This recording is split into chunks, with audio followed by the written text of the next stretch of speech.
Hello again, and welcome today.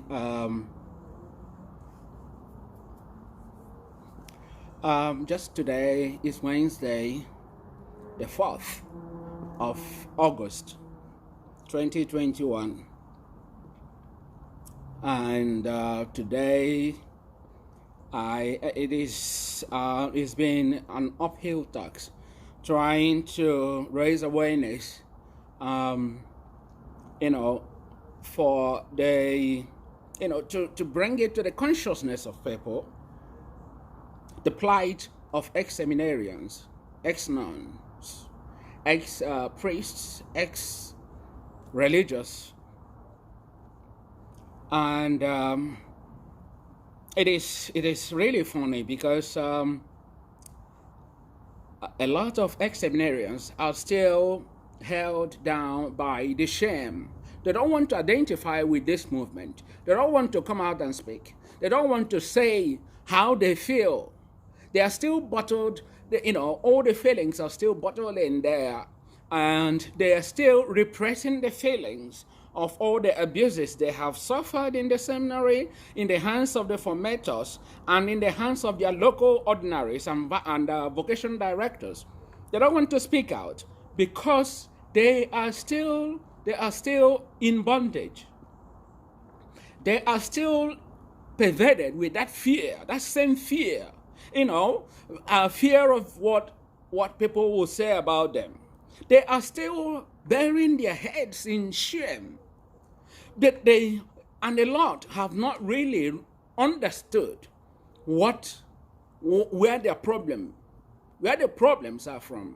They don't, when you understand what your problem is, where your problem is from, it will help you to move ahead. It will help you to look for a resolution to your problem, a solution to your problem, to address what you need to address so that those problems will stop.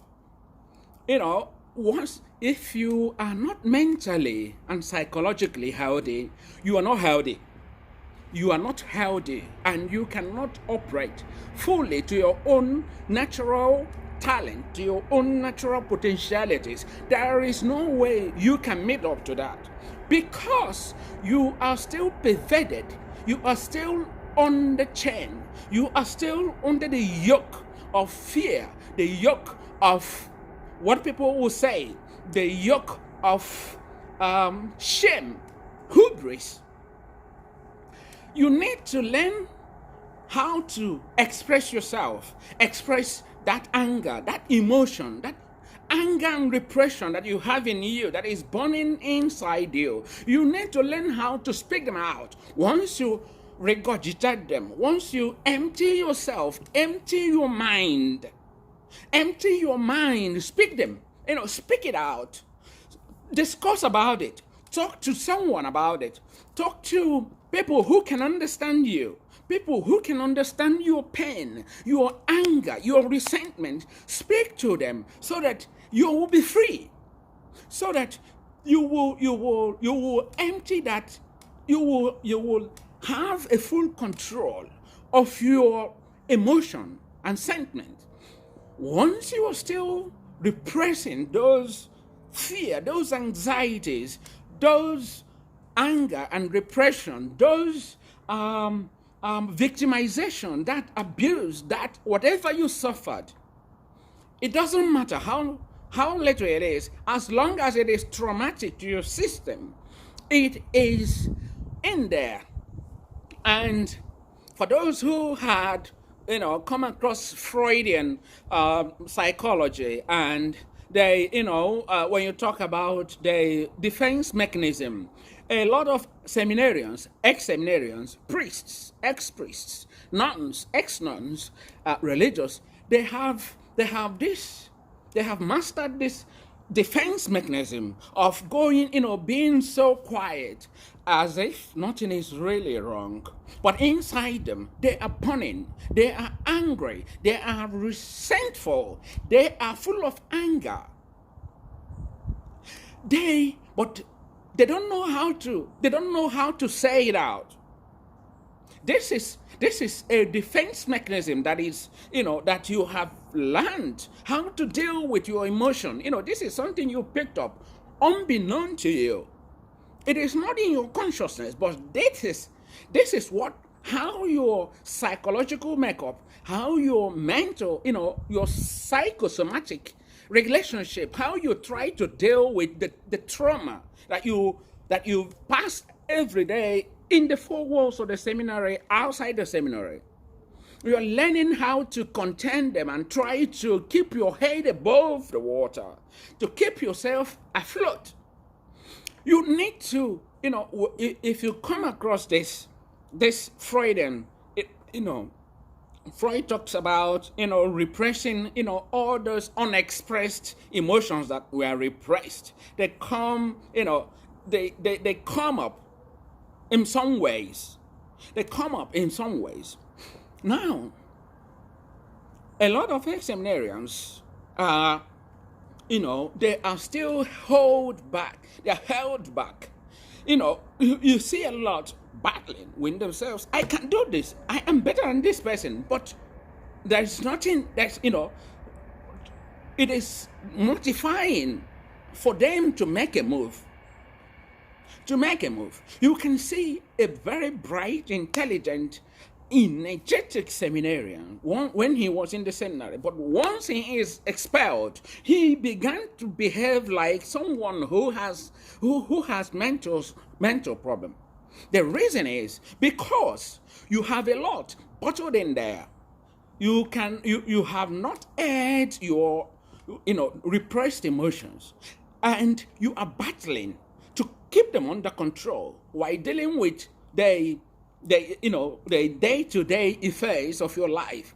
You are still struggling. You are still fighting. It's just like someone who is someone who is trying to target somewhere, focus on something, but then you are having all this distraction. Inside distraction, fighting with yourself. You have to learn to master yourself, express your emotions, all those repressed emotions. I am telling you that all those who went through the system as it is now, the system as it is now in the seminary is not good. It is not really balanced for an average seminarian. The relationship, the dynamics in the seminary, in the religious institutions, as it is now, as we Africans are managing it, it's not balanced. We are still having this master-slave relationship. The formaters are the masters, and the formatees are the slaves. What the master says, the slave does, even when it is against the slave's conscience. He has to do it because the master has said it. Because there is the dichotomy between what your self-expression and what the master wants you to do, that dichotomy, there's what they call something cognizance, dissonance. Is it personality? Is a personality dissonance or something dissonance? That's what I'm trying to explain is a situation where what you have in mind, what you want to do, is different for what you are doing. There is a dissonance. There is a dichotomy. It is not incongruent with what your action is not incongruent with your intention. Your action, your behavior is not in tandem with what you have inside, who you are. As long as there is no freedom, you don't have that freedom to express yourself, that minimal freedom to express yourself, even when you are angry, to express yourself the way you feel in an acceptable manner, and have that confidence that your formator is not going to punish you, no matter how bad it is, what you are trying to say.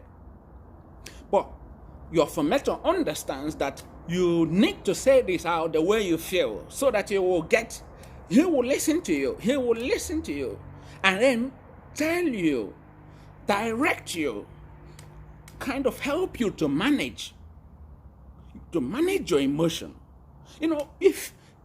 If you are in that environment where you are free to approach your rector, approach your formator, approach your bishop, approach your vocation director, approach your superior, approach your whoever, auxiliary, whoever, functionaries, whoever it is, and express yourself, your emotional need, your psychological need, your spiritual need, your educational academic need, your cognitive need. Be able to, if you don't have that suitable environment, conducive environment where you don't feel under pressure to manage your emotions, to manage every aspect of your life, you are still in bondage. So what you get in the seminary is a disbalanced, unbalanced formation where all focus is on who respects the rules and regulation. You're a good seminarian. If you respect and obeys and go by the rules and regulation, you don't default in any of them, you are a very good seminarian. If you default any of them, it doesn't matter the circumstances, it doesn't matter, you are going in for it. That is a sledgehammer type of approach. You have gone against the rules and regulations. You get it. You get the hammer. So you learn to operate within the confines of the rules and regulations in the seminary, in the religious house, in the wherever formation house. But your intention, what you really wanted, is to express yourself in a way that is not necessarily against the rules and regulation, but in a way that the formators will look at and say, no, you are not supposed to be here. And you really want to be there. So you have to do everything possible to be there. So tomorrow, when you are in an environment where you are free to do whatever you want to do, especially when you don't have any consequences anymore, you come out. You become who you want to be, and you have that, people will say, he has an I have arrived mentality. The reason is because you have not been allowed to be who you really want to be. So when you become a priest, you come out. And then people will be like, oh, wow, look at that guy. He doesn't, begin to talk about it because it is quite different from what they know about you. Now, if you really want to put yourself in the shoes of an ex-seminarian, take a phone, dial any priest studying abroad who is footing the bills of his studies. I'm not talking about those who are studying under scholarship. No, I'm not talking about them. I'm talking about those who went out to sponsor themselves, in their further studies abroad, overseas, in the Western world, Europe, America. While America, yeah. Those who are funding their own studies, Canada, Australia, America, North America, Europe. Take a phone, call them, ask them, how are they feeling? How are they dealing with life? You will you know, I will say that 70 to 90% will tell you that they feel like a fish out of the water. A lot of them, they begin to feel, you will hear from them that kind of neglect that ex-seminarians get from the seminary. They get that type of neglect in wherever they are. Nobody asks about them. Nobody comes to their help. Nobody asks them whether they are paying their school fees. Nobody asks them whether they are eating. Nobody asks them whether they have accommodation. Nobody asks them. You have to go and fend for yourself. And then you will see them trying to do any job, any odd job, in order to survive. Ask any of them. Don't be surprised when you see most of these priests, when they go out to the Western world to study, after studying, they don't want to go back. Why? Why, have you asked yourself? You might be back in Africa, back in Nigeria, and be saying, oh, look, that guy, he doesn't want to come home anymore. And then you'll be talking, you don't know what he has passed through. When he was without any food, without any accommodation, without any money, no pocket money, nobody asks him for anything. Nobody remembers him. He will call for help. He will call his bishop for help. The bishop will tell him there is no money. He will call another priest friend. The priest friend will say there is no money. He hasn't got any money. There is no allocation for them to take care of them. There is no support for them. And they're just left high and dry. And a good number of them have this resentment and anger against the church, against the bishop, against the diocesan authorities, the diocesan hierarchies, because they just felt like they were left, they were just forgotten to fend for themselves. And then when they have tried and done all they could do within their, some of them have gone beyond the boundaries of their duties to survive. And then at the end of it, you want them to come back, to come to one bush parish like that to serve. They will tell you no. And you have no moral fiber to blame them. You are supposed to take care of them. You are supposed to provide support. The church is supposed to provide support for them. The church is supposed to provide help for them. When they are in need, the church is supposed to back them up. But they don't receive any of this. Ask most of them. They are so angry. I'm not talking about ex-seminarians. I'm talking about priests who are studying outside, who have no help whatsoever from the diocese, from the church. Ask them how life is out for them, outside there. Ask them. You will find out that they are in the same boat, in the same shoe of ex-seminarians. The ex-seminarians have not yet have the gut to express themselves in the church, in the community, in the society, in Africa, because of all this sociological punishment, psychological stigma that goes with ex-seminarian. You were expelled from the seminary. Oh, you'll be just hiding yourself. And then people will be like, oh, look at that. Yeah, he was a seminarian. And you allow that to affect you because you have been conditioned to care about what people say.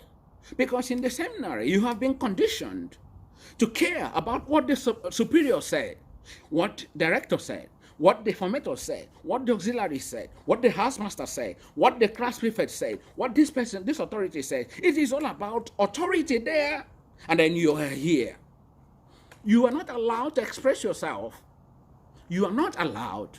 If you open your mouth, the authorities will come after you. So it is really, really alarming It is really, really frustrating.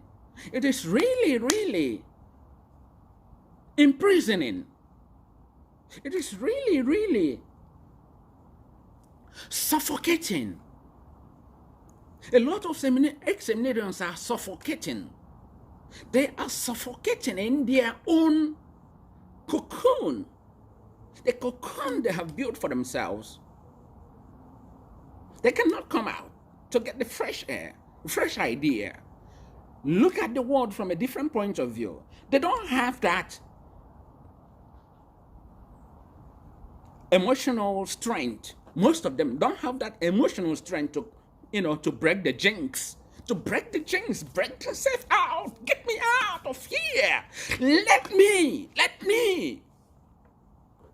Because of this, so many years of conditioning, so many years of configuration of their mind and their intellect. If you see any ex-seminarian, please do me a favor. Go and hug him. Hug him hard. Hug him and tell him it is well. Don't look at him as somebody from another space. Don't look at him as somebody who is wasted. Don't look at him as somebody who is demented. Don't look at him as somebody who is a prodigal son. Don't look at him as somebody who is useless. No, he is not. If you see an ex-nun, don't look at her as somebody who is useless, somebody who is a prostitute, somebody who is damaged. No, she is not damaged. She is a human being.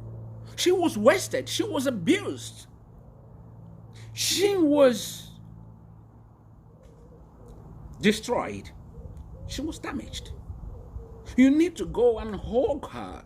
Hug her. Tell her, stop crying. You will be fine. It will help her. It will help her to pick up her pieces. Our society needs to understand that anyone that is expelled from the seminary, anyone that is expelled from the religious houses, anyone expelled from the whatever formation, house, or institute, has done nothing wrong.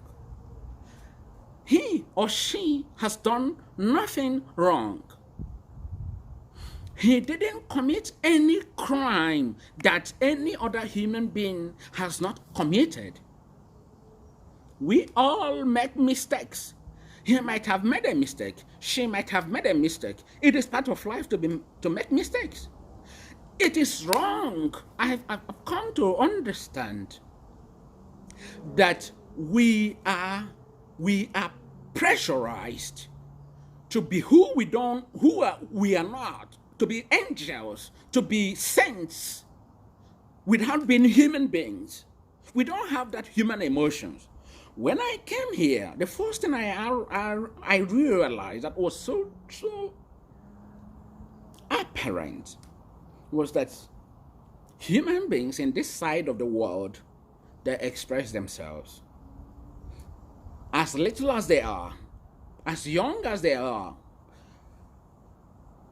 as long as they can start to speak, the society begins to form them to say their mind, to speak their mind. So you can see your little baby of 2, 3, 4, 5 years, and then you tell him or her, don't do this, and he or she will ask you why. It is your job to explain to his or her understanding the reason why he or she should not do this. If you don't explain it to him or her, she will go ahead and do it. And if you abuse her by beating her up or flogging her, she can go to the school. When she goes to school, she can report to the teacher. And the teacher will call the social service on you because you're unfit to be a parent. You are a guardian. You are a parent. You are supposed to teach. You are supposed to help to help these little babies, these little kids, to help them to express themselves in a socially acceptable manner. I cannot order my daughter around. I cannot. I will tell my daughter to do this, and she will ask me, why, Daddy? Why should I do this? Or why should I not do it? I will not say, come and shut up. Or go there and sit and kneel down. Or go get something and... No, that is African mentality. You are damaging your children. This is what we have suffered. And from young age, we learn to hide our emotion. We learn to suppress our emotion. We learn to, we learn to cover our emotion. And then we end up becoming something different from who we are inside. It starts from the beginning, and then it gets to the seminary, and then the authority, and a formatee, I'm here, you are there. That relationship continues going on. And so, I wouldn't forget the experience in Brigade about this priest. I can't remember his full name. He used to lecture with a public address system. He doesn't speak up. He speaks so slowly. Oh my goodness. You cannot ask him any question. Everybody will just be like this. From the beginning to the end of the lectures until he just walked away. And if he walked away and you just want to laugh, to speak to your colleague or your chairmate or whatever, he will turn back and look, and he will feel that you are laughing at him. And then that's a problem. It was so mortifying. It was so uncomfortable to be in the presence of this guy. How did he end up becoming a formator? This is what I don't understand. The formators have the psychology of a formator. They should have the basic psychology, how formation works. Unfortunately, some of the priests, they go abroad to study.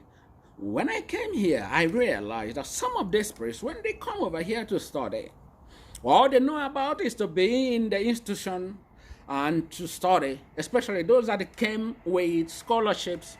As long as they don't have to work hard to feed, they have accommodation for them. They have, they are being paid because they're under scholarship to fend for them, to feed themselves, take care of themselves, the basic things.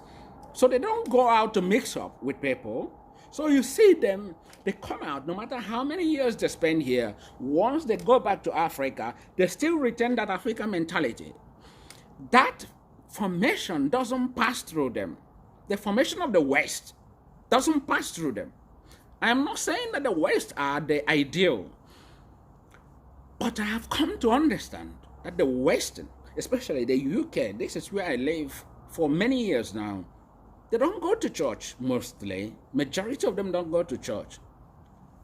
But what I'm going to tell you, 80 to 95% of them are human beings. They will treat you with respect, even when they feel uncomfortable in themselves. They know that the society is watching them. They know that the law doesn't want to know whether you are a British, whether you are a whoever you are. The law is there to protect a common man. So the person has to treat you like a human being. When I was very sick, was in the hospital, I was at the receiving end of their treatment. And I tell you what, I have never got the type of care, the type of love, the type of untangled, is that no? The type of care without string attached. They will take care of you, and they will make sure that they do their duty without looking for anything in return. The nurses, the doctors, the medical professionals, they have to do their duty even when they don't really feel comfortable, but they have to respect you as a human being, give you that basic respect and basic treatment as a human being. If they look at you, you will see them. Maybe somebody bashed your car, a white person bashed your car. They don't care. What they care is when they see that you don't know where to get help, they will come and tell you, go there and get help. Go there and get help. They have so many agencies that will, post you where to get the adequate help you need. That is the way they have arranged their society. It is working for them. Their society is working, but our society is not working. So it will be foolhardiness not to give an example with a society that works. I'm not trying to glorify them. No, I've come to realize that my mentality, my level of intellect and their level of intellect is not that much.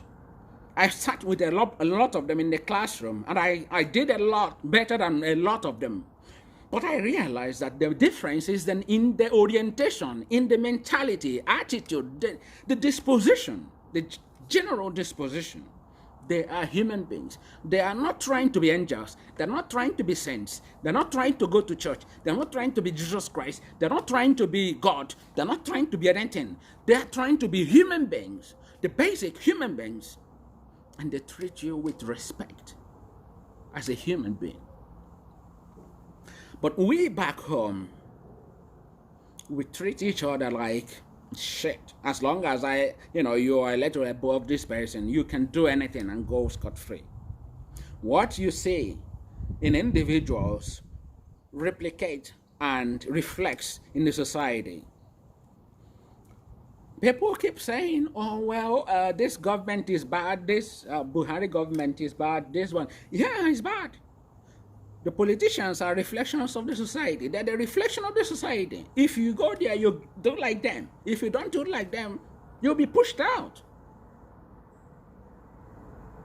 So the church needs to be the guardian of sanity in the society. Begin to treat the people under your service, under your care. Begin to treat them with dignity. Begin to recognize that seminarians, ex-seminarians, are human beings with emotions. Begin to think about providing a conducive atmosphere for them to express themselves the way they feel, so that you will be able to know who they really are and how to help them. How to help them to become the best they can be. There are a lot of ex-seminarians that are frustrated, that are depressed, that are suffering different kinds of emotional and mental health problems.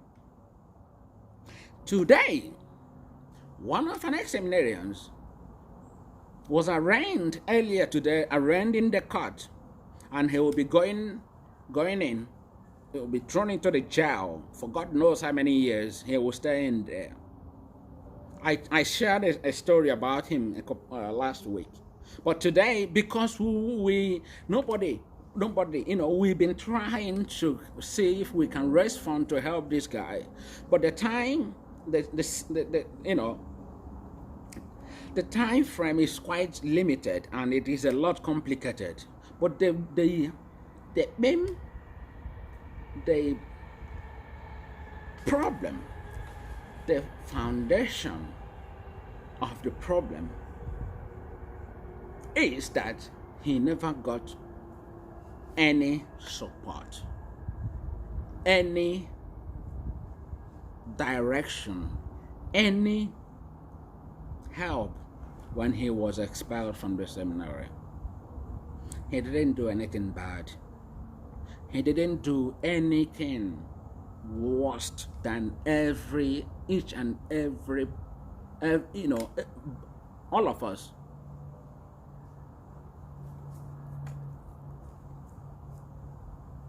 It doesn't make sense. It doesn't really make sense. We keep preaching about heaven. We keep preaching about holiness. We keep preaching about righteousness. We keep preaching about the world to come, God and all that. But we are not human beings. We can't even treat each other with respect. The church needs to understand this. The church is amorphous. You, the hierarchy. You, in the hierarchy. You, the formator. You, the functionaries. You, the local ordinary. You, the superior. You are the church. You need to begin to think about these younger brothers and sisters, how to give them that support if you want to withdraw them from the system. Begin to think about how to create an environment where they will be who they really want to be, so that the formation you are providing will have efficacy, will be effective. It tears me to pieces to see so many young intellectuals, ex-seminarians, running, helter-skelter. They have no direction. There are lots of ex-seminarians who ended up becoming pastors, who ended up becoming God knows whatever they are. There is no direction. Nobody cares about them. Rather, they get all the judgment. People keep criticizing them. People keep stigmatizing them. People keep shaming them, either by action or by omission, by neglect. Please, these ex-seminarians, they are human beings. These ex-nuns, they are human beings. They are not damaged. They are human beings. They are human beings. The church needs to learn how to treat these people with respect. Give them the support they need to thrive outside the seminary, outside the religious houses, outside the convent, outside the institution, whatever. Stop thinking that you are God. Stop treating them with disrespect. Stop,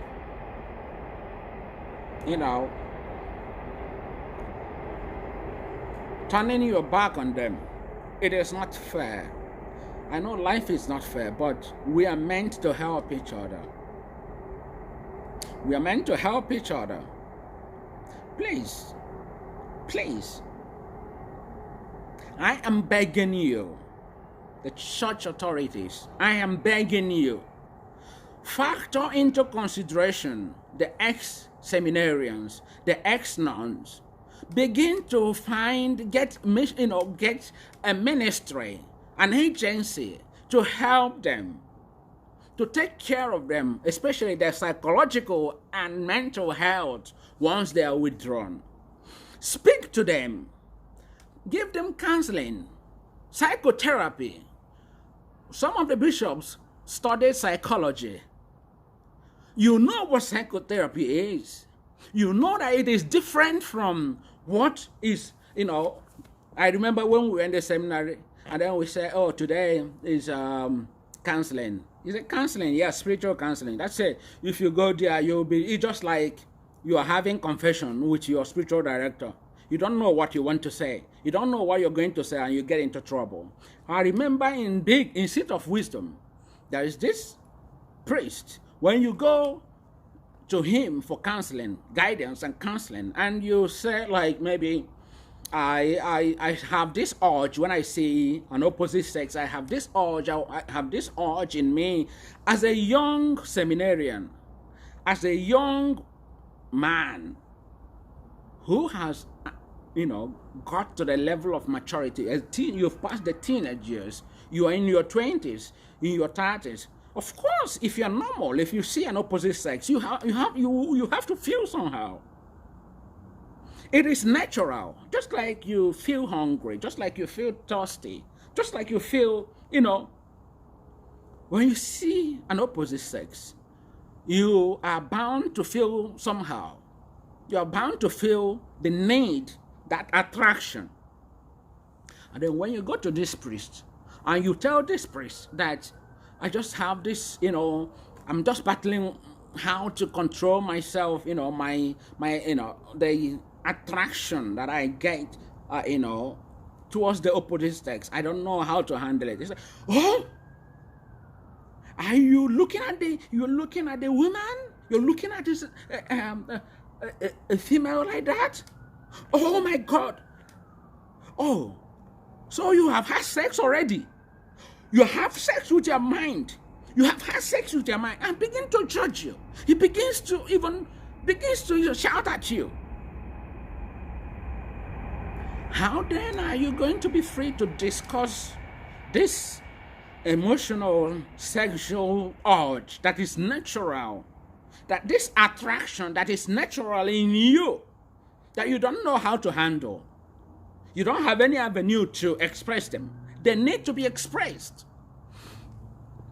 Psychologists, qualified psychologists, need to be employed in the seminary to help these young men, to teach them how to sublimate, how to channel the unexpressed emotion, sexual urge, how to channel it for good, not how to repress them, these emotions, because it is causing so much problem. It is causing so much stigma, so much mental and psychological problems that affects them even when they pass out from the seminary, even when they have become priests, even when they have become ex-seminarians, when they have become family people, it still affects them. Qualified psychologists need to be employed in all the formation houses to help the young men, young women to deal with sexual urge. Because these things are not there, they turn towards each other, they turn to each other, they prey on each other, they abuse each other. That's why there is so much homosexuality, so much lesbianism in the religious houses, in the formation institutes, in the seminary, in the priesthood, in the convent. They were not taught how to channel these things. I don't know if they have now started it, but when I was there, it was not taught. You have to learn how to sort yourself out. And still you will be judged when you try to control them in the way you can. Please, I am begging. You have to start considering ex-seminarians. They are human beings. They are not damaged. The ex-nuns, ex-sisters, those who, the postulants, the novices, the junior seminarians, senior seminarians, all of them, please look at them with understanding. They are human beings. They have flesh and blood, all the urges, all the needs that need to be, met. They have them. They are not from heaven. They are not from outer space. They are human beings like you. Treat them like human beings like you. And you ex-seminarian, you ex-sister, you seminarian, you religious, whatever you are, stop carrying yourself like you are something different from every other person. You are just normal like any other human being. Stop carrying yourself like you are something different. You are not. We are human beings. Let us be human first. Let us be human first.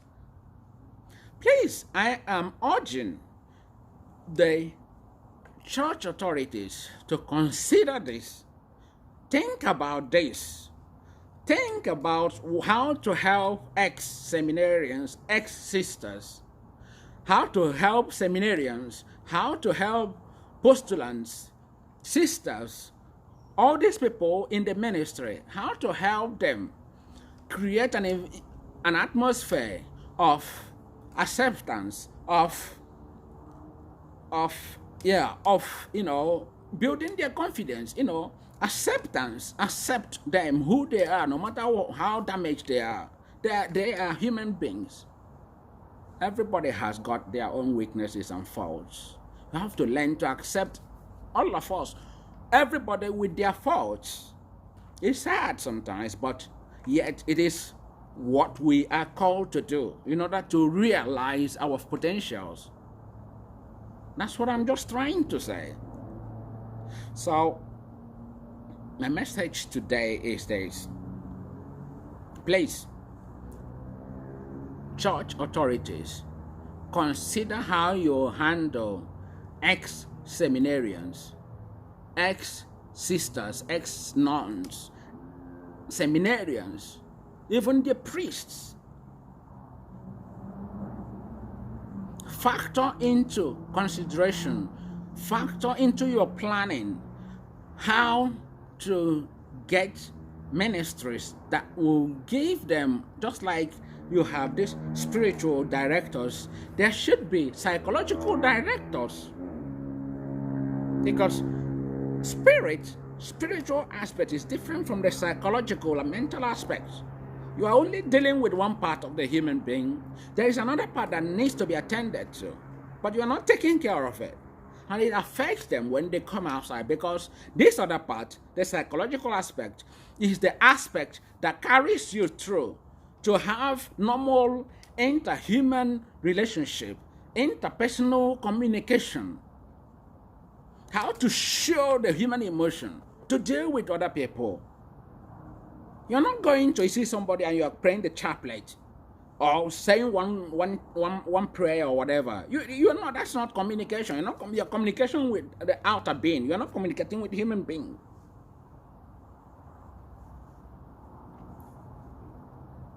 Anyway, thank you so much for your time. I'll speak to you soon. Bye-bye.